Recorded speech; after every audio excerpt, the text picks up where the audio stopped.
Hello everyone, welcome back to the channel. मेरे white army, मेरे चिंटो, हम लोगों ने लास्ट क्लास में जो बात की थी वो बात की थी बेसिकली किसके बारे में? कंपैरेटिव स्टडी के बारे में बात की थी।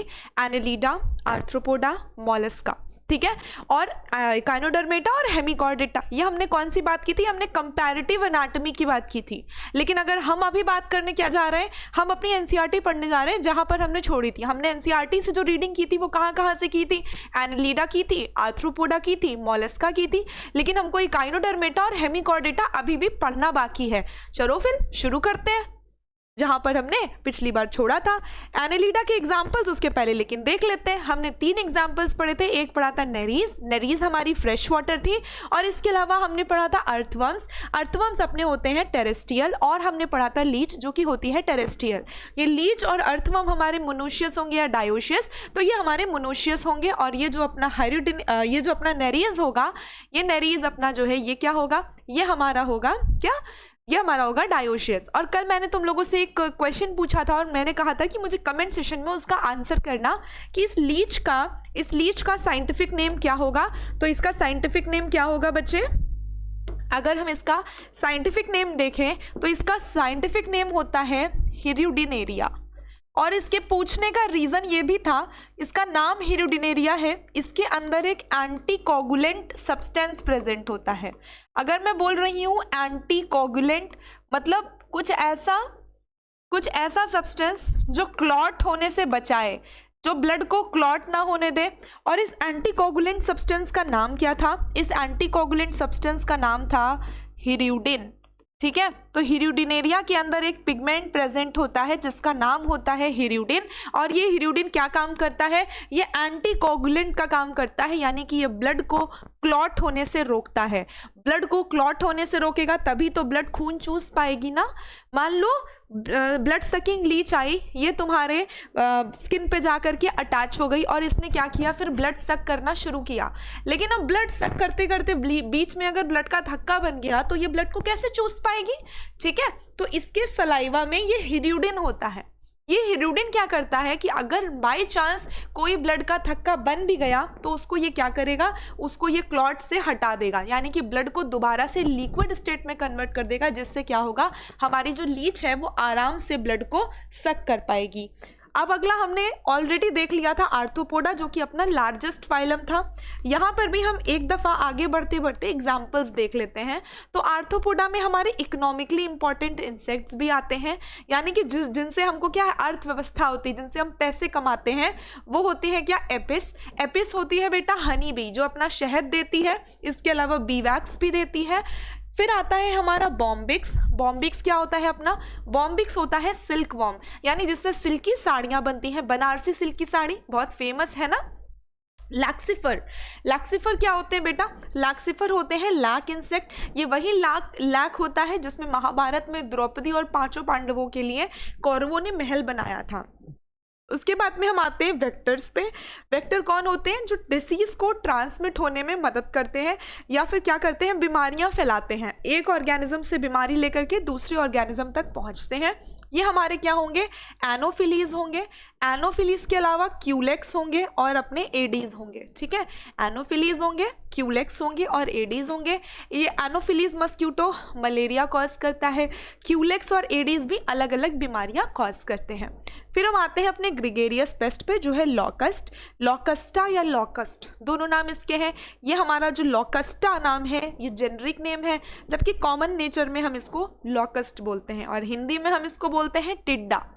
फिर हम आते हैं अपने लिविंग फॉसिल मतलब जो कभी नहीं बदले आज तक इतने समय से, यानी ये बहुत पुराने ऑर्गेनिजम्स हैं और ये जैसे तब थे वैसे ही ये अभी भी हैं, इसीलिए हम इनको क्या बोलते हैं? Living fossil. ये लिविंग फॉसिल अपना कौन हो गया? ल्यूमिलस हो गया। ल्यूमिलस का दूसरा नाम हो गया बेटा किंग क्रैब। फिर हमने अपना मोलस्का भी कंप्लीट कर लिया था, जिसमें हमें कुछ एग्जांपल्स देखने को मिले थे, यानी कि पिला और ऑक्टोपस।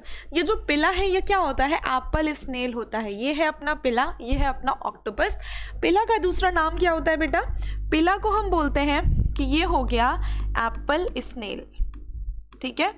ये क्या हो गया? ये हो गया अपना एप्पल स्नेल। और ये जो ऑक्टोपस है ये हो गया डेविल फिश, ठीक है। ये अपना ऑक्टोपस पिला हो गया एप्पल स्नेल यानी एप्पल का जूस पीता है, और जो ये ऑक्टोपस है ये हो गया डेविल फिश। अब हम आगे बढ़ते हैं। हमने यहाँ पर क्या देखा था, पिंगडाटा देखा था। पिंगडाटा कौन से थे, जो अपने पर्ल ऑयस्टर्स थे, यानी कि ये मोती बनाते हैं। पिंगडाटा हो गए अपने पर्ल ऑयस्टर। फिर अपने हो गए सीपिया। सीपिया क्या होती है, सीपिया होती है बेटा कटल फिश। ठीक है, कटल नेचर की होती है, कटल फिश होती है। लॉलीगो होता है स्क्विड। ये मैं बार बार इसलिए करवा रही हूँ ताकि जितनी बार तुम सुनोगे उतनी बार तुम मेमोराइज करते जाओगे। ठीक है, क्योंकि यहाँ से बेसिकली जो क्वेश्चंस आते हैं वो एग्जाम्पल से आते हैं, और बच्चे कहते हैं मैम प्लांट किंगडम और एनिमल किंगडम बहुत टफ लगते हैं। क्यों टफ लगते हैं, क्योंकि हमको ना यहाँ पे एग्जाम्पल्स वगैरह देखने पड़ते हैं और बहुत टफ हो जाता है। ठीक है, ऑक्टोपस क्या हो गया, डेविल फिश हो गया। एप्लाइसिया क्या हो गया, एप्लाइसिया अपना सी हेयर हो गया। इसके बाद हम आते हैं डेंटालियम पे। डेंटालियम में ये हमारा क्या है, टस्क शेल होता है, हाथी के दांत के जैसा होता है, तो हम इसको टस्क शेल बोलते हैं। इसके अलावा ये होता है कीटोप्ल्यूरा। कीटोप्ल्यूरा क्या होते हैं, काइटॉन होते हैं। ठीक है, तो ये सारे के सारे जो है ना हमारे क्या हो गए, एग्जाम्पल्स हो गए अलग अलग मॉलस्का के। मॉलस्का अपने सॉफ्ट बॉडीड ऑर्गेनिज्म थे, इनके ऊपर मैंटल प्रेजेंट था, और इनकी बॉडी 3 पार्ट में डिवाइडेड थी। एक हेड था, एक विसरल हम्प था, और एक मस्कुलर फुट था। अब हम आगे बढ़ते हैं काइनोडर्मेटा। मैंने तुम्हें कल ही बताया था कि ये कहाँ जा रहे हैं बेटा, ये जा रहे हैं डर्मेटोलॉजिस्ट के पास। क्यों जा रहे हैं डर्मेटोलॉजिस्ट के पास, क्योंकि इनकी स्किन कैसी है, स्पाइनी है। इनका जो शेल है वो किसका बना है, कैल्शियम का बना है। ये सब हम कल की क्लास में ऑलरेडी कंप्लीट कर चुके थे। ठीक है, तो ये अपने क्या होते हैं, ये डर्मेटोलॉजिस्ट के पास जा रहे हैं। इसका मतलब सीधा है कि ये अपने क्या हो गए, ये अपने स्टार हो गए। ये स्टार है, डर्मेटोलॉजिस्ट के पास जा रहे हैं, तो इसलिए क्या हो गया, इनका जो शेल होता है वो कैल्शियम का बना होता है, तो कैलकेरियस और सिकल्स हो गए। अभी उसके पास क्या है, यहाँ पे बेटा नेम है इसका इकाइनोडर्मेटा। मैंने फिर बोला स्पाइनी बॉडीड है, डर्मेटोलॉजिस्ट के पास जा रहे हैं, स्टार लाइक है। ये एक्सक्लूसिवली मरीन होते हैं। याद करो कल जब मैं तुम्हें कंपैरेटिव एनाटॉमी पढ़ा रही थी तो मैंने तुमको बोला था कि लास्ट के जो फाइलम है इकाइनोडर्मेटा और हेमिकॉर्डेटा, दोनों क्या है, दोनों एक्सक्लूसिवली मरीन है, यानी ये सिर्फ और सिर्फ समुद्र में रहते हैं। विद ऑर्गन सिस्टम, इनमें जो है organ system level of body organisation देखने को मिलता है, organ system level of body organisation. ठीक है, और इनमें क्या है, जो अडल्ट इकाइनोडर्म्स होते हैं वो रेडिली सिमेट्रिकल होते हैं। जो अडल्ट इकाइनोडर्म है वो रेडिली सिमेट्रिकल है। ठीक है, अडल्ट इकाइनोडर्म रेडिली सिमेट्रिकल है, मतलब अगर हम इनको किसी भी प्लेन में डिवाइड करें, जैसे कि मान लो ये अपना इकाइनोडर्म है, मान क्या ले, ये अपना इकाइनोडर्म है, हम चाहें तो हम इसको इस प्लेन से 2 भाग में बराबर बांट सकते हैं। हम चाहें तो इसको इस प्लेन से 2 पार्ट में बराबर बांट सकते हैं। हम चाहें तो इसको इस प्लेन से बराबर हिस्सों में डिवाइड कर सकते हैं, यानी हम किसी भी प्लेन से इसको बराबर बराबर हिस्सों में बांट सकते हैं। ठीक है, तो यहाँ पर हमारे क्या हो जाएंगे, ये अपने हो जाएंगे कि रेडिली सिमेट्रिकल होते हैं, स्पेशली कौन से, अडल्ट। तो इसको याद रखना कि यहाँ पर किसकी बात हो रही है। अगर क्वेश्चन में लार्वा लिख दिया गया तो वो रेडिली सिमेट्रिकल नहीं होगा, इस बात का याद रखना। ठीक है, अगर अडल्ट इकाइनोडर्म की बात करेंगे तो ही क्या होंगे, वो अपने रेडिली सिमेट्रिकल होंगे। और इनमें जो है बट लार्वा कैसा होता है बेटा, लार्वा होता है बाइलेटरली सिमेट्रिकल। इसका मतलब अगर अडल्ट की बात की जाएगी तो यहाँ पर क्या होगा, तो अपना होगा रेडिली सिमेट्रिकल। अगर ये लार्वल इकाइनोडर्म की बात करेंगे तो ये क्या होंगे, ये अपने बाइलेटरली सिमेट्रिकल हो जाएंगे। लेकिन अगर बोले कि सिर्फ इकाइनोडर्म की बात हो रही है, सिर्फ इकाइनोडर्म्स कैसे होते हैं, तो हम अडल्ट को कंसिडर करेंगे। अगर ये मेंशन नहीं किया गया कि वो अडल्ट की बात कर रहा है या लार्वा की बात कर रहा है, तो यहाँ पर हम सीधा सीधा बोलेंगे कि अगर यहाँ पर अडल्ट और लार्वा नहीं मेंशन कर रहा है तो हम उसको बाय डिफॉल्ट अडल्ट मानेंगे। ठीक है, और अडल्ट इकाइनोडर्म के पास में रेडियल सिमेट्री देखने को मिलती है। आगे बढ़ते हैं, ये अपने ट्रिप्लोब्लास्टिक है, पुरानी बात है, बिल्कुल बेकार। डाइजेस्टिव सिस्टम कंप्लीट है, ये सब हमको नहीं पढ़ना है। हमें क्या पढ़ना है कि जो इनका माउथ होता है बेटा वो नीचे की साइड होता है, और जो एनस होता है या अपर साइड होता है। ठीक है, अगर हम पूछें, हमने क्या बोला, जो स्टार्स होते हैं, कल तुम्हें पढ़ाया था, याद करवाया था कि जो अपने स्टार्स होते हैं इनकी ज़िंदगी पूरी उल्टी होती है, जो ये हमें दिखाते हैं उसके कंपैरिजन में। ये लोग क्या करते हैं, ये लोग हमारे बहुत ही ज़्यादा लाइमलाइट में रहते हैं, हमें लगता है कि हमें अपने स्टार्स को फॉलो करना चाहिए, ठीक है। तो प्रॉब्लम क्या है, अब इनकी जो लाइफ है एक्चुअली में वो उल्टा है, यानी नॉर्मली क्या होता है, माउथ ऊपर होता है, एनस नीचे होता है, लेकिन क्योंकि ये स्टार है इनकी लाइफ उल्टी है, तो इनका जो माउथ है वो नीचे की साइड होगा और एनस ऊपर की साइड होगा, ठीक है। तो यहाँ पर क्या होते हैं, ये मोस्ट डिस्टिंक्टिव फीचर इनका क्या होता है, वाटर वैस्कुलर सिस्टम। कल की क्लास में जब हम कंपैरेटिवली पढ़ रहे थे तो भी हमने एक चीज़ देखी थी कि जो वाटर वैस्कुलर सिस्टम है वो इनका क्या है, वो इनका एक कैरेक्टरिस्टिक फीचर है। ऐसा फीचर सिर्फ और सिर्फ हमको यहाँ देखने को मिलता है, इसके अलावा किसी भी फाइलम में हमें ये देखने को नहीं मिलेगा। फिर आगे देखो, इससे ये करते क्या क्या है, तो पहला काम है लोकोमोशन, उससे चलते हैं, इस जगह से उस जगह जाते हैं, उस जगह से इस जगह आते हैं, तो ये क्या करते हैं, इधर से उधर क्या करते हैं, लोकोमोशन करते रहते हैं। दूसरा क्या काम करते हैं बेटा, ये कैप्चर ऑफ फूड करते हैं, खाने को पकड़ते हैं, ठीक है। खाना जा रहा है, ये आराम से बैठे हुए हैं, पानी से खाना जा रहा है, तो इनका जो वाटर वैस्कुलर सिस्टम है वो इनकी बॉडी में एंटर करेगा, और जब इनकी बॉडी में वो एंटर करेगा तो वो खाना लेके आएगा। तो कौन खाना लेके आया इनकी बॉडी में, वो आया वाटर वैस्कुलर सिस्टम। इसके अलावा ये क्या करते हैं, ये खाने का ट्रांसपोर्ट भी करते हैं, खाने को पकड़ लिया। अब अगर खाना डाइजेस्ट हुआ है इस आर्म में और इस आर्म को खाने की ज़रूरत है, तो खाना ऐसे थोड़ी ना जाएगा, समझे बुद्धू, ठीक है। कैसे जाएगा, ऐसे जाएगा, और ऐसे गया तो किसके थ्रू गया, वाटर वैस्कुलर सिस्टम के थ्रू। तो बेसिकली जो काम हमारी बॉडी में हमारा ब्लड कर रहा है, हमारा ब्लड क्या करता है, पैर से खाना लेकर के हाथ में सप्लाई करता है, खोपड़ी में करता है, घुटने में करता है, ठीक है। तो यहाँ पर क्या है, एक आर्म से दूसरी आर्म में वही काम कौन करेगा, वाटर वैस्कुलर सिस्टम करेगा, क्योंकि इनके पास में एक्चुअली कोई प्रॉपर सर्कुलेशन नहीं होता है। इनके पास जो सर्कुलेशन का काम है वो भी वाटर वैस्कुलर सिस्टम ही कर रहा होता है, ठीक है। तो क्या करेंगे, locomotion, capture and transport of food, इसके अलावा रिस्पायरेशन का भी काम करेंगे। तो अभी तक हमने 4 फंक्शन कर लिए हैं, पहला लोकोमोशन, दूसरा हमने किया है क्या, कैप्चर ऑफ फूड, तीसरा ट्रांसपोर्ट ऑफ फूड, और उसके बाद में जो सांस लेने का काम है वो भी यही करेंगे, ठीक है। और एक्सक्रीटरी सिस्टम इसमें कोई पाया नहीं जाता है। तो तुम पूछोगे मैम एक्सक्रीशन कैसे होता है, तो बेटा वो काम भी क्या करते हैं, अपने वाटर वैस्कुलर सिस्टम ही करते हैं, ओके। इनमें सेक्सेस सेपरेट होते हैं, सेक्सेस अगर सेपरेट है तो वो मोनोशियस हुआ या डायोशियस हुआ, चलो फटाफट से बताओ। अगर सेक्सेस सेपरेट है तो वो मोनोशियस हुआ या डायोशियस हुआ, तो बेटा वो हो जाता है डायोशियस, ठीक है। देखो जो डायोशियस है, इसमें डाई वर्ड है, डाई का मतलब होता है दो, तो दो कौन से हो गए अपने, एक फीमेल हो गया और एक मेल हो गया। अगर मैं बोलती कि फर्टिलाइजेशन, इनमें जो सेक्सेस हैं वो सेपरेट नहीं होते हैं, तो वो क्या हो जाता, मोनोशियस हो जाता। मोनोशियस का मतलब एक ही ऑर्गेनिज्म में मेल और फीमेल हमें दोनों देखने को मिल जाएंगे, ठीक है। तो यहाँ पर हमको डायोशियस ऑर्गेनिजम्स देखने को मिलते हैं। रिप्रोडक्शन इसमें सेक्चुअल होता है, यहाँ पे एसेक्चुअल रिप्रोडक्शन देखने को नहीं मिलता है, यहाँ पे रिप्रोडक्शन सेक्चुअल मेथड से होता है, ठीक है। फर्टिलाइजेशन यूजुअली एक्सटर्नल होता है, मतलब ऐसा नहीं है कि सब में बाहर ही होगा, कुछ कुछ में अंदर भी हो सकता है, तो यूजुअली एक्सटर्नल है।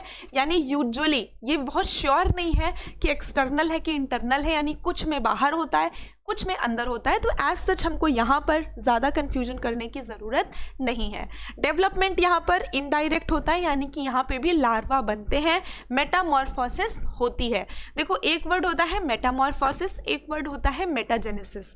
मेटाजेनेसिस हमने अभी तक जो पढ़ा है उसमें कहाँ देखने को मिला है हमको, तो मेटाजेनेसिस हमने देखा है सीलेंट्रेटा में। मेटामॉर्फोसिस हमको हर फाइलम में देखने को मिल रहा है, जहाँ पर भी डायरेक्ट डेवलपमेंट होगा या इनडायरेक्ट, तो जहाँ पर भी डेवलपमेंट इनडायरेक्ट होगा। तो यहाँ पर जो लार्वा बन रहा है बेटा वो कैसा बन रहा है, फ्री स्विमिंग लार्वा बन रहा है। ये सारी चीज़ें हम एक तरह से दोबारा रिवाइज कर रहे हैं। कल की क्लास में हमने टेबल में जब कंपैरेटिव एनाटॉमी पढ़ी थी या कंपैरेटिव स्टडी की थी एनालिडा, आर्थ्रोपोडा, इकाइनोडर्मेटा की, तो वहाँ हमने सारी चीज़ें ऑलरेडी कवर कर ली थी, ठीक है। चलो तो अब हम इसके एग्जाम्पल्स की अगर बात करें, इनके एग्जाम्पल की अगर बात करते हैं, तो पहला एग्जाम्पल है अपनी स्टारफिश। भाई ये स्टार है, मैंने क्या बोला, स्टार बॉडी होती है, डर्मेटोलॉजिस्ट के पास जा रहे हैं, और तो ये स्टार हुए ना, इनका पूरा का पूरा जो लाइफ है वो उल्टा है, इनका जो माउथ है वो नीचे है, एनस इनका ऊपर है, ठीक है। तो ये स्टार हुए, स्टार हुए तो मतलब स्टारफिश आएगी। स्टारफिश में भी क्या नाम होता है इसका, एस्टीरियास। देखो इसमें भी स्टार है, बस STER और STAR, इजी।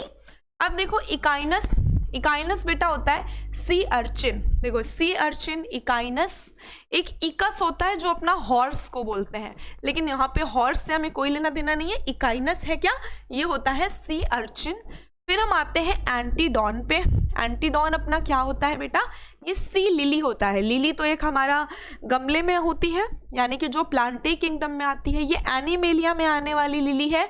इसका क्या नाम है, इसका नाम है एंटीडॉन। एंटीडॉन क्या होती है, सी लिली होती हैं। फिर हम आते हैं अपने क्यूकुमेरिया पे। क्यूकुमेरिया क्या होते हैं अपने, ये होते हैं सी क्यूकम्बर, खीरे की तरह इनका शेप होता है और ये समुद्र में प्रेजेंट होते हैं, तो हमने इनका नाम क्या दे दिया, सी क्यूकम्बर दे दिया। ओके, एंड इसके बाद क्या होंगे, इनके बाद होंगे ऑफ्यूरा।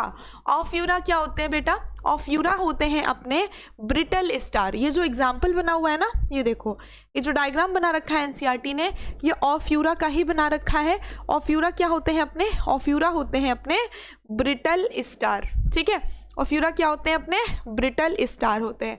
तो क्या हमने इतना इकाइनोडर्मेटा पढ़ लिया, इसमें हमें कोई दिक्कत नहीं होगी, क्योंकि कल की क्लास में हमने ऑलरेडी जब क्लासिफिकेशन पढ़ा था, जब हमने कंपैरेटिवली पढ़ा था 5 फाइलम को, तो हमने यहाँ से बहुत सारी बातें, अब ये सारी बातें हमने वहाँ पर कवर कर ली थी। अब हम आगे बढ़ते हैं अपने हेमीकॉर्डेटा पे। हेमी, देखो जो वर्ड हेमी है ना, ये जो वर्ड है हेमी, हेमी वर्ड का मतलब होता है सेमी। ठीक है, मतलब आधा, जो आधा कॉर्डेटा हो। हम इसको एक्चुअली आधा कॉर्डेटा भी नहीं बोल सकते, क्योंकि इनके पास एक्चुअली एक स्टोमोकॉर्ड होती है, जिसका नाम हम बाद में देखेंगे। इनके पास में एक स्टोमोकॉर्ड होती है, जिसको हमने पहले कंफ्यूज किया था नोटोकॉर्ड से, लेकिन एक्चुअली इनके पास कोई भी नोटोकॉर्ड नहीं थी। कभी कभी किसी टीचर को पढ़ाते हुए सुनते हैं, तो टीचर बोलता है कि इनमें भी नोटोकॉर्ड पहले पाई जाती थी, बाद में नहीं पाई गई तो हमने इनको निकाल दिया। इनमें बेटा नोटोकॉर्ड कभी नहीं पाई जाती थी, इनमें कभी नोटोकॉर्ड थी ही नहीं। इनमें एक स्टोमोकॉर्ड थी, जिसको हमने कंफ्यूज किया नोटोकॉर्ड के साथ। ये देखो, structure in the collar region known as stomochord, a structure similar to notochord, यानी वो जो नोटोकॉर्ड जैसी दिखने में थी, हम उसको कंफ्यूज कर गए नोटोकॉर्ड के साथ, तो पहले हमने इनको कॉर्डेटा में रख दिया। क्योंकि कॉर्डेटा की सिंपल डेफिनेशन है कि हम कॉर्डेटा में हर वो ऑर्गेनिज्म रखते हैं बेटा, जिनके पास जिंदगी में अगर 1 मिनट के लिए भी नोटोकॉर्ड आ गई तो वो कॉर्डेटा में चले जाएंगे। लेकिन ये जो हमारे हेमीकॉर्डेटा थे, इनमें कभी भी नोटोकॉर्ड थी ही नहीं। अगर इनमें 1 सेकंड के लिए भी इनके जीवन में पलक झपकने तक के टाइम में अगर नोटोकॉर्ड देखने को मिल जाती, तो हम इनको कॉर्डेटा में ही पढ़ रहे होते। लेकिन इनके पास में नोटोकॉर्ड कभी नहीं थी, इनके पास स्टोमोकॉर्ड थी, जिसको हम कंफ्यूज कर गए नोटोकॉर्ड के साथ। जब हम इनके बारे में खोज कर रहे थे, जब हम इनके बारे में स्टडी कर रहे थे, देखो यहाँ पे, तो हमें ऐसा लगा कि इनके पास यहाँ पे कोई स्ट्रक्चर प्रेजेंट है। ठीक है, हमको ऐसा लगा कि यहाँ पे कोई स्ट्रक्चर प्रेजेंट है, तो हमने सोचा कि जब हमें यहाँ पे स्ट्रक्चर है तो क्या होगा, तो यही होना चाहिए नोटोकॉर्ड, क्योंकि कॉर्डेटा की डिस्कवरी तो तब तक हो चुकी थी ना। तो वहाँ पर भी हमने इसी तरह से एक रॉड लाइक स्ट्रक्चर देखा, तो हमें लगा ये भी नोटोकॉर्ड होनी चाहिए। लेकिन एक्चुअली में ये बेटा, ये एक्चुअली में कोई भी नोटोकॉर्ड थी ही नहीं, ये नोटोकॉर्ड नहीं थी। ये है क्या, ये एक्चुअली में होती है स्टोमोकॉर्ड। ठीक है, और जो स्टोमोकॉर्ड होती है वो नोटोकॉर्ड जैसी बिल्कुल नहीं होती है, क्योंकि नोटोकॉर्ड का जो ओरिजिन होता है वो मीजोडर्मल होता है, जबकि ये जो स्टोमोकॉर्ड थी ये मीजोडर्मल ओरिजिन की थी ही नहीं। ठीक है, तभी हमको पता चला जब हमने इसका ओरिजिन चेक किया कि इसका ओरिजिन भी, तो भाई अगर ये नोटोकॉर्ड थी तो इसको मीजोडर्मल ओरिजिन का होना चाहिए था। लेकिन हमने देखा कि ये मीजोडर्मल ओरिजिन की नहीं है, तो हमने कहा कि ये स्टोमोकॉर्ड है, जो दिखती नोटोकॉर्ड के जैसी है, लेकिन एक्चुअली में ये नोटोकॉर्ड नहीं है। इसीलिए हम इनको बोलते हैं हेमीकॉर्डेटा। बहुत सारे बच्चे इसमें कंफ्यूज हो जाते हैं कि मैम हेमीकॉर्डेटा है तो मतलब इनमें पहले नोटोकॉर्ड रही होगी। देखो, ऐसा नहीं होता है। ठीक है, अभी हम जब आगे पढ़ेंगे ना यूरोकॉर्डेटा, तब तुमको पता चलेगा कि नोटोकॉर्ड लार्वल स्टेज में ही पाई जाती थी।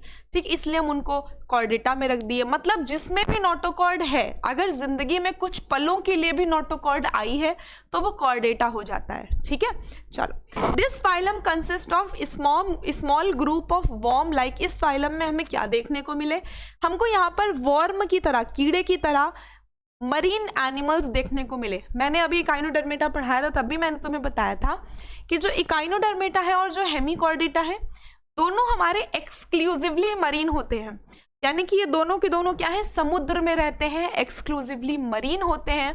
और ये क्या है, वर्म की तरह है, कीड़े की तरह होते हैं with organ system level of organisation. ये तो पुरानी बात हो गई, अब हमें इसकी कोई वैल्यू ही नहीं है ना। बाइलेटरली सिमेट्रिकल है, जबकि इकाइनोडर्मेटा अपने रेडियली सिमेट्रिकल थे।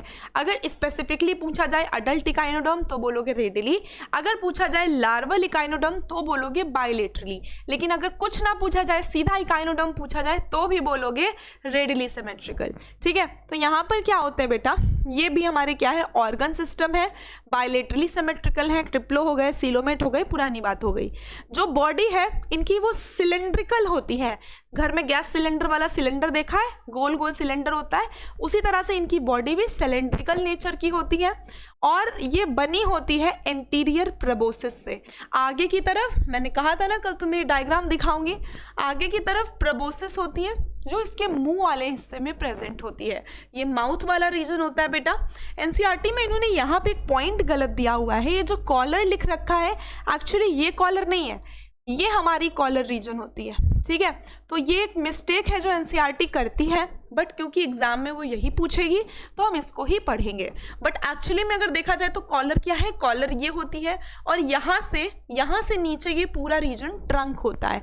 ठीक है, बट एग्जाम में वो पूछेगा ना तो वो इसी को पूछेगा ये क्या है, तो तुम्हें कॉलर ही मार्क करना है क्योंकि उसने ट्रंक नीचे मार्क करके रखा है। तो हमें क्या करना है, हमें सिर्फ थोड़ा सा गलती को याद रखना है। ठीक है, ताकि इन फ्यूचर हमसे गलती ना हो। तो गलती ये भी हो सकती है ना, हो सकता है वो इसी को मार्क करके कॉलर पूछ ले, हो सकता है वो यही सेम डायग्राम में कॉलर पूछ ले, तो एटलीस्ट तुम्हें पता होना चाहिए कि मिस्टेक कहाँ पर हुई है। ओके, चलो, बॉडी कैसी है, सिलेंडर की तरह है। कहाँ रहते हैं, एक्सक्लूसिवली मरीन होते हैं। और कैसे होते हैं, राउंड राउंड सिलेंडर की तरह है। बॉडी 3 पार्ट में डिवाइडेड है। ऊपर वाले रीजन में क्या प्रेजेंट होते हैं, प्रोबोसिस प्रेजेंट होते हैं, जिसको हम बोलते हैं एंटीरियर। एंटीरियर का मतलब आगे होता है, पोस्टीरियर का मतलब पीछे होता है। मैम इसको कैसे याद रखना है, मैं तो भूल जाता हूँ। तो एंटीरियर में ए वर्ड आता है और आगे में भी ए वर्ड आता है। तो आगे की तरफ प्रोबोसिस है तो एंटीरियर में प्रोबोसिस है। पोस्टीरियर बोले तो पीछे, पी से पोस्टीरियर, पी से पीछे, तो पीछे का रीजन जो होता है वो पोस्टीरियर होता है। पोस्टीरियर रीजन में क्या है, ट्रंक है। एंटीरियर रीजन में क्या है, प्रोबोसिस है। तो प्रोबोसिस का दूसरा नाम हम एंटीरियर प्रोबोसिस भी बोल सकते हैं। एक इनके पास कॉलर होती है और एक लंबी सी ट्रंक होती है, लंबी सी ट्रंक होती है, लंबी सी ट्रंक होती है। देखिए ना, क्या रीजन हो गए, पहला प्रोबोसिस हो गया, दूसरा कॉलर हो गया और तीसरा लंबी सी ट्रंक होती है। बॉडी सिलेंड्रिकल होती है, एक्सक्लूसिवली मरीन होते हैं। ठीक है, और इनके पास में स्टोमोकॉर्ड होती है, जिसको हम कंफ्यूज कर गए थे नोटोकॉर्ड से। क्या इनमें नोटोकॉर्ड पाई जाती है, क्या यहाँ पे नोटोकॉर्ड देखने को मिलेगी, हाँ या ना, यस और नो, यस और no, no, notochord is never present in their life cycle. ठीक है, सर्कुलेटरी सिस्टम यहाँ पे ओपन टाइप का होता है, इसको याद रखना। सर्कुलेटरी सिस्टम ओपन टाइप का देखने को मिलेगा। रिस्पायरेशन कैसा होता है, तो गिल से होता है बेटा। पानी में रहने वाले हैं तो गिल से रिस्पायरेशन करेंगे। मछलियां भी गिल से रिस्पायरेशन करती हैं क्योंकि वो पानी में रहती हैं। एक्सक्रीशन किससे होता है, तो इतना याद रखना, पिछले वाले अपने उल्टा थे, वो स्टार थे, काइनोडर्मेटा। यहाँ पे क्या है, इनका एक्सक्रीटरी जो ग्लैंड है ना वो मुंह पे प्रेजेंट है। अब कहते नहीं है मुंह से मत हगो, लोग, कुछ लोग होते हैं ना जो हमेशा उनके पास बकवास रहती है, जब भी मुंह खुलेगा ना बेकारी बात निकलेगी, तो कहते हैं ना हगना बंद करो, मुंह से हगना बंद करो। तो एक्चुअली में ना मुंह से यही हगता है। ठीक, ये जो अपना प्रोबोसिस ग्लैंड है ना, ये एक्सक्रीशन के लिए यूज होता है, तो कहते हैं कि ये मुंह से पॉटी करता है। चलो, तो इसमें सेक्सेस होते हैं वो सेपरेट होते हैं। फिर से मेरा वही सवाल कि अगर सेक्सेस सेपरेट हुए तो ये ऑर्गेनिज्म मोनोशियस होगा या डायोशियस होगा, ये ऑर्गेनिज्म मोनोशियस होगा या डायोशियस होगा, चलो बताओ फटाफट से। अगर हमने बोला कि ये जो ऑर्गेनिज्म है इसमें सेक्सेस सेपरेट है, सेक्सेस सेपरेट है का मतलब है इनमें मेल और फीमेल दोनों प्रेजेंट हैं, तो ऑर्गेनिज्म मोनोशियस हुआ या डायोशियस हुआ। तो बेटा अपना जो ये ऑर्गेनिज्म हुआ ना, ये डायोशियस हुआ, ये हमने पिछली बार भी पूछा था। यहाँ पर मैं ये चीज़ बार बार इसलिए पूछ रही हूँ क्योंकि सबसे ज़्यादा जो कन्फ्यूजन होता है वो इसी बात पे होता है। अगला देखो, इनमें जो फर्टिलाइजेशन है वो एक्सटर्नल होता है, ठीक है। बॉडी में जो फर्टिलाइजेशन हो रहा है ये कैसा हो रहा है, काम क्यों नहीं कर रहा है ये, हाँ ठीक है। इसको भी ना तुम्हारी तरह कुछ हो जाता है बीच बीच में, एकदम सन्नाटा है ना, नील बटे सन्नाटा, मैम कुछ हो गया है, अभी मैं चल नहीं पा रहा हूँ, है ना मैम 2 मिनट रुकिए, ब्रेक दीजिए मुझे, यही दिमाग तुम्हारा होता है, एकदम हैंग हो जाता है। यहाँ बोर्ड हैंग हो गया। देखो जो फर्टिलाइजेशन है ना ये एक्सटर्नल होता है, मतलब यहाँ पे जो फर्टिलाइजेशन है वो वाटर में हो रहा है, बॉडी के अंदर नहीं हो रहा है, बॉडी से बाहर हो रहा है, और पानी में हो रहा है। पानी में भी कहाँ पे, समुद्र में, क्योंकि ये क्या है, एक्सक्लूसिवली मरीन ऑर्गेनिजम्स है। डेवलपमेंट इनमें कैसा होगा, तो डेवलपमेंट बेटा इसमें इनडायरेक्ट होगा, डायरेक्ट डेवलपमेंट नहीं है। लार्वा यहाँ पर भी बन रहा है, मतलब ये जो 5 फाइलम है इसमें 5 में डेवलपमेंट इनडायरेक्ट हो रहा है, ठीक। अब देखो ये सारी चीजें हो गई। अगला क्वेश्चन आता है बेटा, इसको पहचानो, ये है बैलेनोग्लॉसस, ठीक है। बैलेनोग्लॉसस का दूसरा नाम होता है, इसको हम टंग वॉर्म भी बोलते हैं। टंग वॉर्म जीभ के जैसा दिखता है, जो तुम्हारी जीभ है ना, समझ लो टंग वही और वॉर्म कीड़े की तरह है, वॉर्म लाइक है, टंग वॉर्म। बैलेनोग्लॉसस और सैकोग्लॉसस, ठीक है। ग्लॉसस दोनों में लगा हुआ है, बस बैलेनो और सैको, ठीक है। बैलेनो और सैको, ग्लॉसस दोनों है, बैलेनोग्लॉसस सैकोग्लॉसस। ये एग्जाम्पल किसका है, बैलेनोग्लॉसस का, ठीक है। इसी के साथ हमने अपना क्या समाप्त कर लिया बेटा, एक बहुत बड़ा यूनिट समाप्त कर लिया। अब बस अपन लोग का छोटा सा चैप्टर बचा है, आधे से ज़्यादा चैप्टर हमने खत्म कर लिया, ठीक है। एनिमेलिया हम पढ़ रहे थे, जितने भी मल्टी सेलुलर ऑर्गेनिज्म है वो अपने एनिमेलिया में आते हैं, जिसमें हमने आज क्या कंप्लीट कर लिया, पूरा का पूरा नॉन कॉर्डेटा कंप्लीट कर लिया। अपने नॉन कॉर्डेटा में कितने फाइलम थे, पहला तो पॉरीफेरा था, दूसरा सीलेंट्रेटा था, तीसरा टीनोफोरा था, फिर उसके बाद अपना प्लैटीहेलमिन्थिस था, एस्कीहेलमिन्थिस था, फिर अपना इसके बाद हमने क्या पढ़ा था, एनेलिडा पढ़ा था। एनेलिडा के बाद हमने अपना क्या पढ़ा था, आर्थ्रोपोडा पढ़ा था। आर्थ्रोपोडा के बाद अपना क्या पढ़ा था, मोलस्का पढ़ लिया। मोलस्का के बाद हमने क्या पढ़ लिया, इकाइनोडर्मेटा पढ़ लिया। इकाइनोडर्मेटा के बाद हमने क्या पढ़ लिया बेटा, इकाइनोडर्मेटा के बाद अपना हमने पढ़ लिया हेमीकॉर्डेटा, ठीक है। इसके बाद हमने क्या पढ़ लिया, हेमीकॉर्डेटा, यानी हमने इतने फाइलम्स पढ़ लिए। अब जो है हमको पढ़ना है वो बहुत ही छोटू सा पार्ट बचा है, मेजर पार्ट हमने अपने चैप्टर का कवर अप कर लिया है। कौन सा पार्ट कवर अप कर लिया है, ये पूरा पार्ट हमने Porifera, Coelenterata, Ctenophora, platy, aschi, Annelida, arthro, Mollusca, echina और हेमीकॉर्डेटा स्मूथली कवर कर चुके हैं।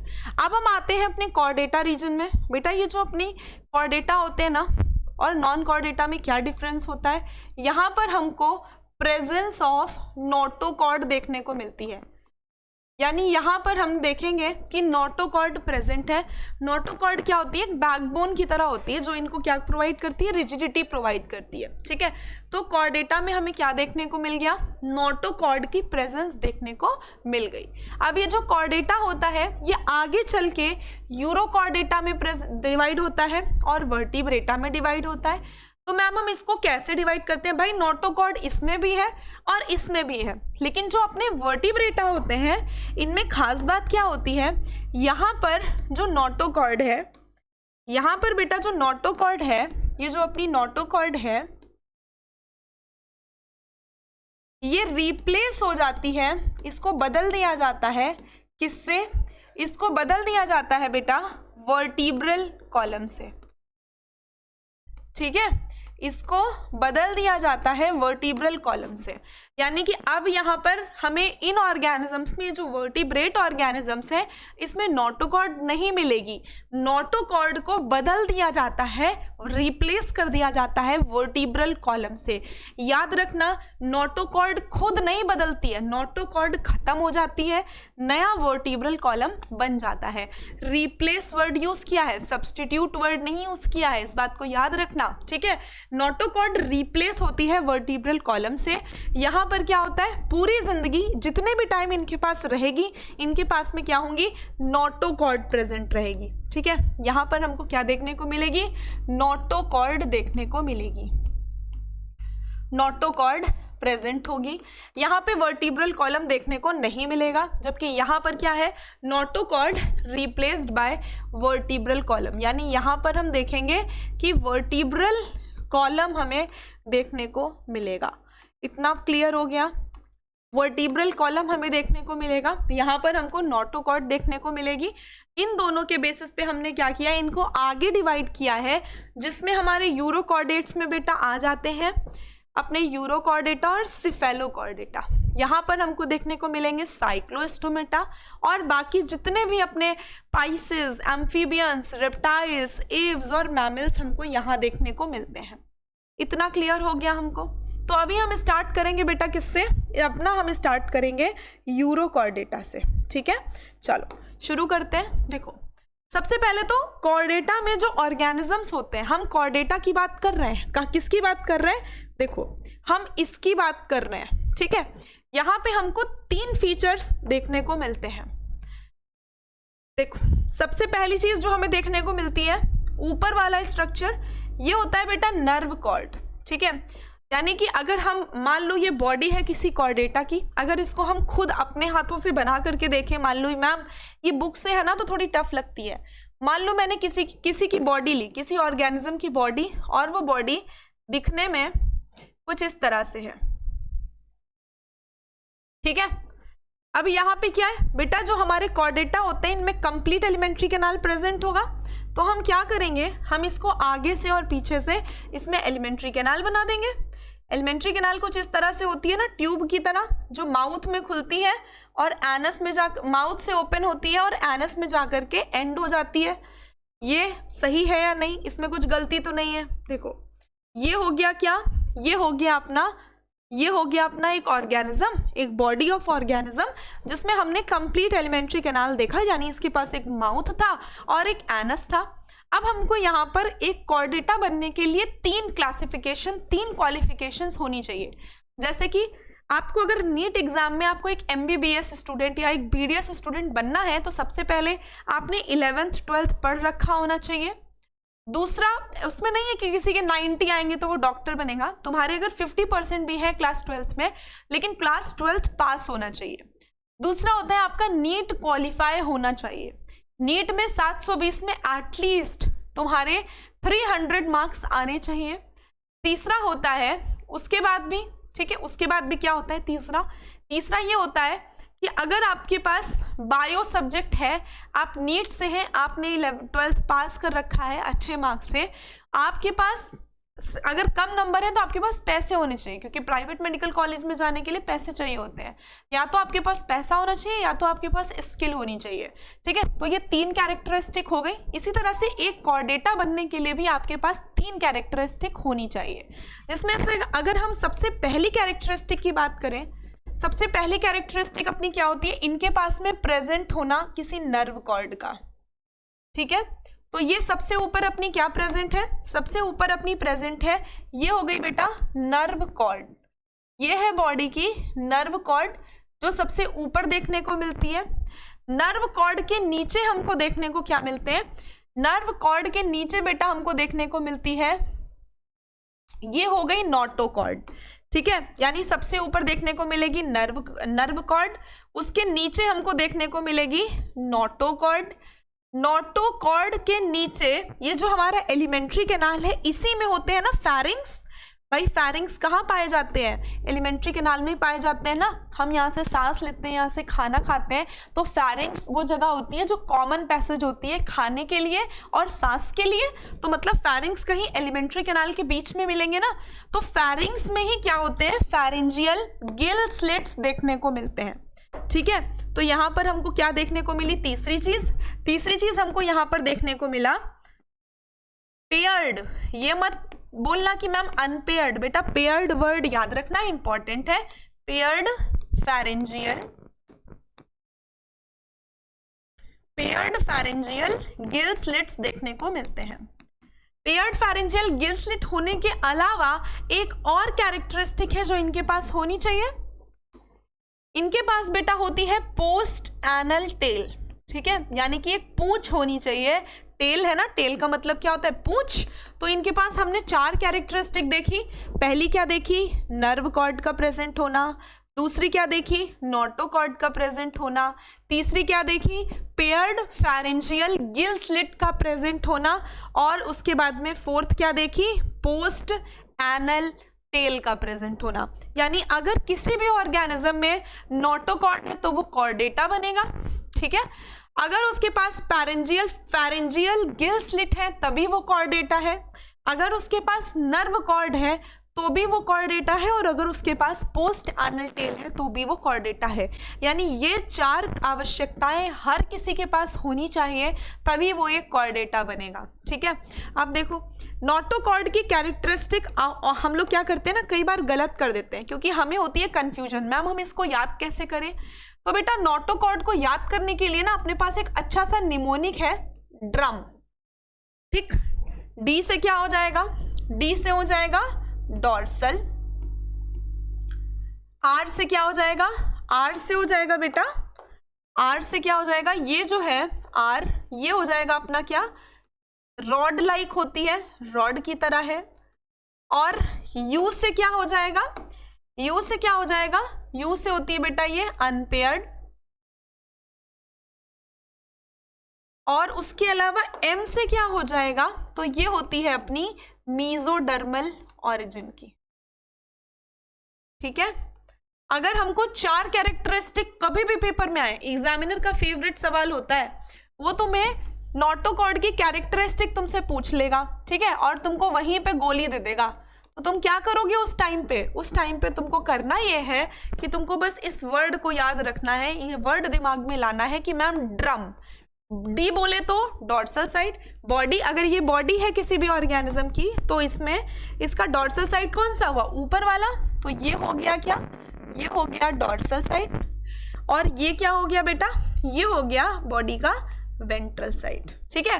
डॉर्सल साइड में है मतलब ऊपर है, रॉड की तरह है, देखो नीचे में ये रही रॉड की तरह है, अनपेयर्ड है मतलब एक है, पेयर्ड नहीं होते हैं, और मीजोडर्मल ऑरिजिन का है। जबकि जो स्टोमोकॉर्ड, अब याद आया, स्टोमोकॉर्ड थी जो हेमिकॉर्डेटा में, वो मीजोडर्मल ऑरिजिन की नहीं थी। तो कॉर्डेटा होने के लिए एक नोटोकॉर्ड की ये कैरेक्टरिस्टिक है और कॉर्डेटा होने के लिए ये 4 कैरेक्टरिस्टिक होनी चाहिए। इजी है ना, चलो। Animal belonging to phylum Chordata are fundamentally characterized by presence of notochord, पढ़ चुके हैं। Dorsal hollow nerve cord, देखो दिख गई, and paired pharyngeal gill slit, तीसरा पार्ट दिख गया।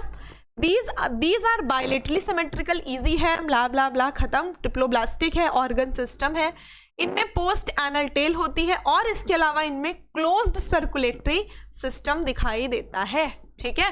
अब हम जितने भी ऑर्गेनिज्म यहाँ से देखेंगे, अपना एम्फीबिया हो गया, ठीक है। अब उसमें तुम बोलोगे कि मैम अभी हम आगे जितने पढ़ेंगे उसमें हमें सब में क्या देखने को मिलेंगे बेटा, उसमें सब में हमको क्लोज्ड सर्कुलेटरी सिस्टम देखने को मिलेगा। तो क्या इतना क्लियर हुआ, यहाँ से कोई दिक्कत, कोई कंफ्यूजन, कोई भी डाउट अगर ऐसा है तो मुझे बताओ। एक बार एनसीईआरटी से फटाफट से रीड मारो, यहाँ पे जितने भी पॉइंट्स हैं ये सब तुम्हारी एनसीईआरटी से हैं। एग्जाम में हमें सिर्फ एनसीईआरटी पढ़नी होती है, इस टाइम पे 1000 किताबें 1000 मॉड्यूल्स नहीं सॉल्व करनी है, हमको सिर्फ एनसीईआरटी लाइन टू लाइन देखनी है, और जो क्वेश्चन एनसीईआरटी से हैं वही सॉल्व करने हैं, भटकना नहीं है, ठीक है। चलो आगे हम देखते हैं बेटा, ये टेबल है जो डिफ्रेंशिएट करती है कॉर्डेटा और नॉन कॉर्डेटा के बीच में। देखो कॉर्डेट जो है वो 3 सब फाइलम में डिवाइडेड है, पहला है यूरोकॉर्डेटा या फिर ट्यूनिकेटा। मैम हम इनको क्या यूरोकॉर्डेटा या ट्यूनिकेटा क्यों बोलते हैं, यूरोकॉर्डेटा या ट्यूनिकेटा हम इनको बेटा इसलिए बोलते हैं क्योंकि इनका ना जो बॉडी है उसको देख के ऐसा लगता है ना, जो हम बचपन में एक स्कर्ट पहना करते थे, याद है, इस तरह से कुछ स्कर्ट होती थी, उसमें फ्लेयर होता था, ये इनकी बॉडी ना कुछ ऐसा लगता है कि इन्होंने स्कर्ट पहन रखी है, ठीक है। तो इसीलिए कहते हैं कि जो इनकी बॉडी है उसको हम ट्यूनिकेटा बोलते हैं। स्कूल में पहने जाने वाली स्कर्ट जो पहनती थी लड़कियां, जब हम बचपन में छोटे थे तो स्कूल ड्रेस में ऊपर शर्ट रहती थी, नीचे ट्यूनिक रहती थी, तो जो ट्यूनिक होती थी ना उसी की तरह इनकी बॉडी होती है, इसीलिए हम बोलते हैं कि ये क्या हो गया, इस तरह से कुछ ऑर्गेनिजम्स ये होते हैं, ठीक है, जिसको हमने ये क्यूट से ऑर्गेनिजम्स होते हैं, तो हमने इनको क्या बना दिया, ये है अपने यूरोकॉर्डेटा, यूरोकॉर्डेटा का ही दूसरा नाम है ट्यूनिकेटा। दूसरे ऑर्गेनिजम्स अपने आते हैं जो हो गए सिफेलोकॉर्डेटा, सिफेलोकॉर्डेटा, और इसके अलावा अपने ऑर्गेनिज्म कौन से हो गए, वर्टिब्रेटा। तो जो टेबल हमने यहाँ पर बनाई हुई थी बेटा, इसमें हम क्या दिखाएंगे, ये जो यूरोकॉर्डेटा है इसमें अपने क्या क्या आएंगे, यहीं पे हम 2 ऑर्गेनिजम्स पढ़ेंगे, क्या क्या पढ़ेंगे? एक अपना यूरोकॉर्डेटा, यूरोकॉर्डेटा का दूसरा नाम हमने क्या देखा था? ट्यूनिकेटा, ठीक है। ये अपने क्या थे? ये अपने थे ट्यूनिकेटा। इसके अलावा हमको यहाँ पर क्या देखने को मिलेंगे? यहाँ पर हमको देखने को मिलेंगे सिफेलोकॉर्डेटा। तो मैम इन दोनों में फ़र्क क्या होता है? ये जो यूरोकॉर्डेटा है और ये जो सिफेलोकॉर्डेटा है, इन दोनों में फ़र्क क्या होता है? तो फ़र्क बेटा इन दोनों में ये होता है कि जो ये यूरोकॉर्डेटा है ना, ये जो यूरोकॉर्डेटा है ना, इनमें सिर्फ लार्वा में, सिर्फ बच्चे में, छोटे से बच्चे में नोटोकॉर्ड देखने को मिलती है। लेकिन ये जो अपने सिफेलोकॉर्डेटा है, इनमें हमें नोटोकॉर्ड देखने को नहीं, मतलब बच्चों में छोड़ो, इनमें पूरी जिंदगी यानी कि बचपन से लेके अडल्ट तक हमको नोटोकॉर्ड देखने को मिल जाती है, ठीक है। तो यहाँ पे यूरोकॉर्डेटा में सिर्फ बचपन में नोटोकॉर्ड प्रेजेंट होती है। जैसे ही मेटामॉर्फोसिस होगी, ये बच्चा फूटेगा, बड़ा बनेगा, तुरंत क्या है इसके अंदर नोटोकॉर्ड खत्म हो जाएगी। लेकिन ये जो सिफेलोकॉर्डेट है, इसमें क्या होता है? अडल्ट में पूरे की पूरी बॉडी में पूंछ तक, पोस्ट एनल टेल होती है ना, तो पूंछ तक इनके पास नोटोकॉर्ड पाई जाती है। जबकि वर्टिब्रेटा में वर्टिब्रल कॉलम आ जाता है, नोटोकॉर्ड डिसअपियर हो जाती है, ठीक है।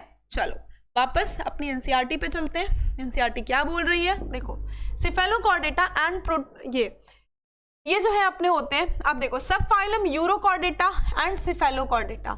अगर हम इन दोनों फाइलम्स को देखें तो हम इन दोनों को मिला करके बेटा बोल देते हैं प्रोटोकॉर्डेटा। क्यों बोलते हैं प्रोटोकॉर्डेटा? देखो, जैसे हम बोलते हैं ना कि एक हमारे पास होते हैं प्रोकैरियोटिक बैक्टीरिया, एक होते हैं यूकैरियोटिक। प्रोकैरियोटिक का मतलब होता है वो प्रिमिटिव बैक्टीरिया हैं, बहुत पुराने बैक्टीरिया हैं, जो सबसे पहले इस दुनिया में आए थे और वो बहुत पुराने हैं। उनके अंदर हर चीज़ बहुत सिंपल है। और जैसे जैसे हम प्रोकैरियोट से यूकैरियोट्स पे आए, या जो अपने ये अपने जो प्रोबैक्टीरिया थे, प्रोकैरियोट्स थे, इनसे यूकैरियोट की तरफ आए तो चीज़ें कॉम्प्लेक्स होती गई, है ना। तो उसी तरह से क्या है, प्रोटोकॉर्डेट है, मतलब ये कॉर्डेट्स हैं पर ये पुराने ज़माने के कॉर्डेट्स हैं, तो इसीलिए हमने इनको क्या बोल दिया? ये हो गए अपने प्रोटोकॉर्डेट्स। ये हमारे एक्सक्लूसिवली मराइन है। अभी तक हमने 3 फाइलम इसके पहले भी पढ़ रखे हैं। Echinodermata exclusively marine, Hemichordata exclusively marine. अब ये हमारे क्या है? ये भी एक्सक्लूसिवली मराइन है, यानी ये सिर्फ पानी में रहते हैं। और पानी में भी कौन से पानी में? खारे पानी में रहते हैं, ठीक है। यूरोकॉर्डेटा में notochord present only in the larva. बोला था ना हमें, इनमें सिर्फ बच्चे में, एक बच्चा जो होता है, जो पैदा होता है, उसमें नोटोकॉर्ड पाई जाती है।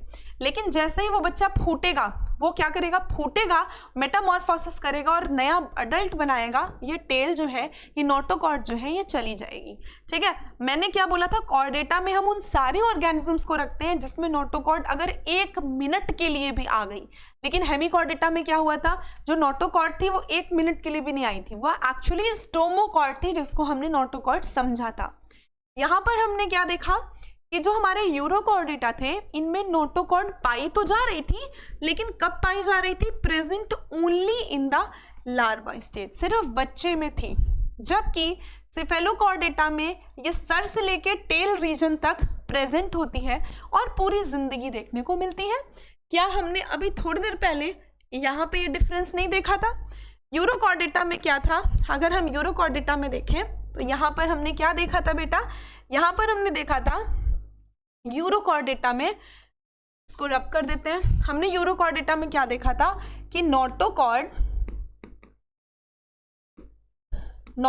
जो है वो प्रेजेंट ओनली, ये कहाँ पर प्रेजेंट है? ये प्रेजेंट है only in the larval stage, यानी ये हमको सिर्फ कहाँ देखने को मिली? लार्वल स्टेज में देखने को मिली। जबकि अगर हम सिफेलो की बात करें तो नोटोकॉर्ड क्या होती है बेटा? Notochord present through out the life, पूरी जिंदगी प्रेजेंट होती है इनके पास में, थ्रू आउट द लाइफ। इन्हीं के बेसिस पे हम ये दोनों को डिवाइड करते हैं प्रेजेंस ऑफ नोटोकॉर्ड में, ठीक है। इसमें क्या है? इसमें सिर्फ और सिर्फ ये लार्वल स्टेज में प्रेजेंट है। इसमें क्या है? Through out the life present है। लेकिन इनमें क्या है? हेड टू टेल प्रेजेंट है, जबकि इसमें क्या है? सिर्फ पूंछ में होती है, ठीक है। लार्वा में भी है और सिर्फ टेल में होती है, ठीक है, इन द लार्वल स्टेज। और उसमें भी क्या? इन टेल पार्ट, यानी सिर्फ पूंछ में होती है। इसमें क्या? मुंह से लेकर के पूंछ में होती है और पूरे जीवन भर प्रेजेंट होती है। फिर अपने आते हैं वर्टिब्रेटा, जहां पे नोटोकॉर्ड जो है वो रिप्लेस होकर के वर्टिब्रल कॉलम बना लेती है। तो यहाँ पर हम ये भी लिख सकते हैं, नोटोकॉर्ड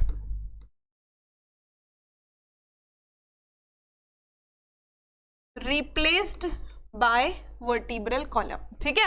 मतलब पहले नोटोकॉर्ड थी, जब ये बच्चे थे तो इनके पास नोटोकॉर्ड थी, जब ये एम्ब्रियोनिक स्टेज में थे तब नोटोकॉर्ड थी। जैसे जैसे ये बड़े होते गए, जैसे जैसे माँ के पेट में बड़े होते गए, उसके बाद क्या हुआ, ये नोटोकॉर्ड रिप्लेस हो गई, इसको हटा करके वहाँ पे वर्टिब्रल कॉलम आ गया, तो हमने इनको बोला वर्टिब्रेटा। अब हम वापस जाते हैं, उम्मीद है अब तुम लोग का कॉन्सेप्ट ना क्लियर हो रहा होगा। देखो कॉन्सेप्ट क्लियर रखना इंपॉर्टेंट है। सब लोग बोलते हैं ना बायो रटनी पड़ती है, बायो में ये होता है, बायो में वो होता है, but let me tell you, अगर तुम्हें कॉन्सेप्ट समझ में आ गया है तो तुम्हें रटना नहीं पड़ेगा, या बहुत ही मिनिमल एरिया होंगे जहाँ पे तुम्हें ध्यान रखना पड़ेगा चीज़ों का, लेकिन उसमें भी अगर आप डेली डेली रिविजन करोगे ना तो वहाँ पर भी ऐसी प्रॉब्लम्स नहीं आएंगी, ठीक है। और इस बार हमारा जो टारगेट होना चाहिए वो बायो में 360 में 360 होना चाहिए, क्योंकि पिछले साल जो रैंक्स का हुआ था, ठीक है, फर्स्ट पोजीशन पे 70 बच्चे, तो इस तरह से अगर होता है ना तो बहुत ज़्यादा कंपटीशन हो जाता है। तो ऐसे कंपटीशन में ना हमको बायो बिल्कुल परफेक्ट यानी 100% एक्यूरेसी के साथ रखनी पड़ेगी, ओके। देखो अगर हम एग्जाम्पल देखें यूरोकॉर्डेटा, यूरोकॉर्डेटा में हमारा एसिडिया और सल्पा होता है, एसिडिया सल्पा डोलियोलम, ठीक है। डोली उठी किसकी, सलमान की, सलमान की डोली उठी ऐश्वर्या के घर गई, ठीक। सलमान की डोली उठी ऐश्वर्या के घर गई, लेकिन शादी तो हो नहीं पाई। सलमान की डोली उठी मतलब सल्पा, डोली मतलब डोलियोलम उठी और ऐश्वर्या के घर गई यानी एसिडिया के पास गई। यूरोकॉर्डेटा का दूसरा नाम क्या बेटा याद किया था हमने, यूरोकॉर्डेटा को हमने बोला था ट्यूनिकेटा। आगे बढ़े, आगे आते हैं अपने सिफेलोकॉर्डेटा। सिफेलोकॉर्डेटा में अपने आते हैं ब्रैंकियोस्टोमा, एम्फिओक्सस या लैंसलेट, ठीक है।